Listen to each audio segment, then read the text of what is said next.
Halo sobat, senang dapat kembali bertemu dengan Anda. Apa kabar? Semoga sukacita dan kabar baik adalah bahagian daripada kehidupan kita. Pernahkah kita memikirkan dan mengkaji untuk mempersiapkan sambutan atau pidato, sehingga sambutan atau pidato tersebut yang kita sampaikan nantinya dapat terkesan lebih menarik dan dapat disampaikan dengan elegan, terutama bagi rekan-rekan pengurus organisasi yang secara umum berbicara di depan umum atau di depan publik.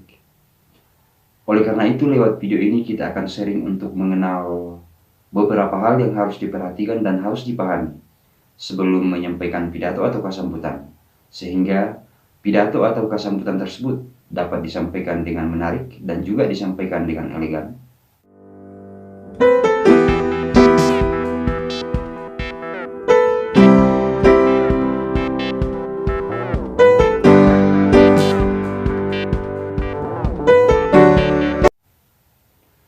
Adapun hal-hal yang harus diperhatikan dan harus dipahami sebelum membawakan sambutan atau pidato.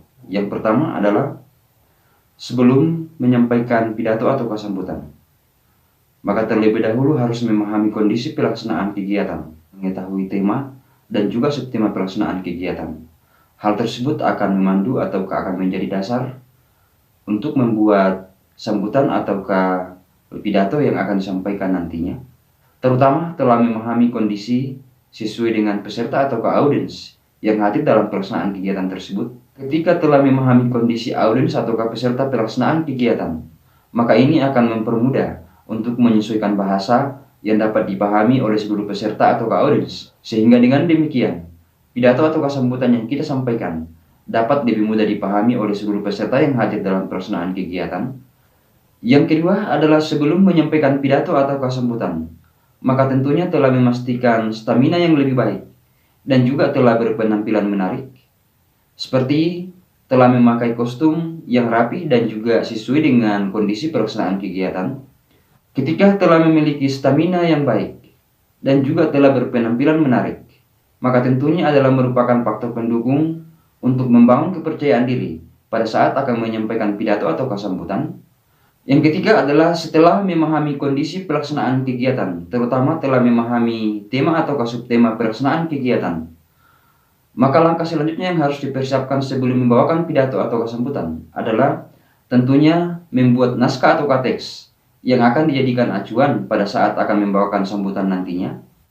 Kemudian yang keempat adalah setelah membuat teks atau naskah pidato, maka langkah selanjutnya yang perlu dipersiapkan sebelum menyampaikan pidato atau sambutan adalah telah memahami materi penyampaian pidato atau sambutan sesuai dengan naskah atau teks yang telah dibuat sebelumnya.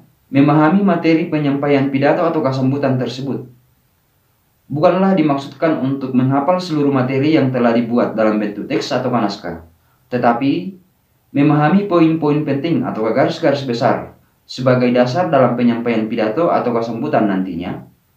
Perlu dipahami bahwa ketika kita menghafal materi atau naskah dalam menyampaikan pidato atau sambutan, maka tentunya proses penyampaian sambutan atau pidato tersebut tentunya tidak akan terkesan lebih menarik, karena kita hanya berfokus untuk menyampaikan pidato atau sambutan sesuai dengan materi yang telah dihafalkan sebelumnya, tanpa memperhatikan tekanan kata atau vokal yang diharapkan dapat disesuaikan pada saat akan menyampaikan pidato. Tetapi alangkah bagusnya ketika dalam menyampaikan pidato atau sambutan tersebut, cukuplah mengetahui poin-poin sebagai garis-garis besar. Tinggal menyesuaikan kalimat atau bahasa sesuai dengan poin-poin atau garis-garis besar ketika akan menyampaikan pidato nantinya. Yang kelima adalah sebelum membawakan pidato atau sambutan, maka tentunya telah mengetahui tentang bagaimana cara mengatur vokal pada saat akan menyampaikan pidato atau sambutan, sehingga dengan demikian ketika telah memperhatikan dan juga mengetahui cara mengatur penggunaan vokal pada saat akan menyampaikan pidato atau sambutan, maka pidato yang kita sampaikan tersebut tidak terkesan lewat dengan membaca teks begitu saja, tetapi akan terkesan lebih menarik. Yang keenam adalah sebelum menyampaikan pidato atau sambutan, maka tentunya juga telah memahami bagaimana cara menggunakan ekspresi sesuai dengan pidato atau sambutan yang disampaikan.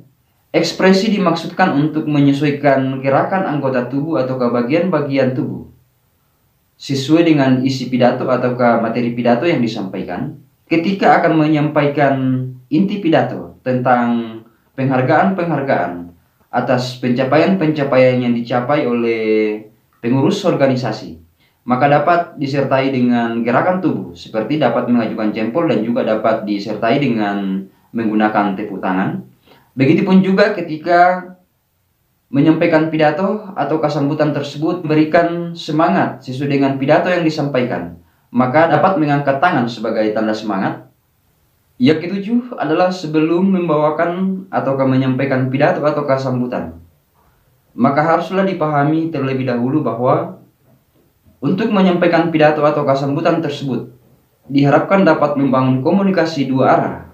Cara untuk membangun komunikasi atau cara untuk membangun interaksi dua arah pada saat akan menyampaikan pidato atau sambutan, kita akan bahas lewat video selanjutnya.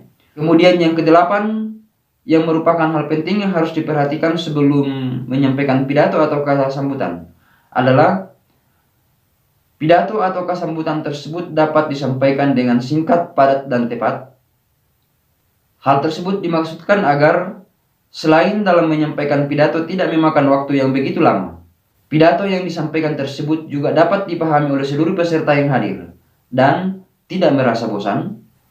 Oleh karena itu dapat kita melihat garis-garis besar yang merupakan poin-poin terpenting yang perlu diperhatikan dan juga perlu dipersiapkan sebelum membawakan pidato dan sambutan, yaitu diantaranya adalah telah memahami kondisi pelaksanaan kegiatan, telah memiliki stamina yang lebih baik, dan juga berpenampilan menarik, serta memahami tentang bagaimana cara untuk membangun ekspresi, membangun interaksi atau komunikasi. Selain itu perlu juga dipahami bahwa pidato atau sambutan yang disampaikan tersebut diharapkan dapat disampaikan dengan singkat, padat, dan jelas, sehingga ketika telah memahami hal-hal tersebut sebelum menyampaikan pidato, maka pidato atau sambutan yang akan disampaikan tentunya akan lebih terkesan menarik dan juga akan disampaikan dengan elegan.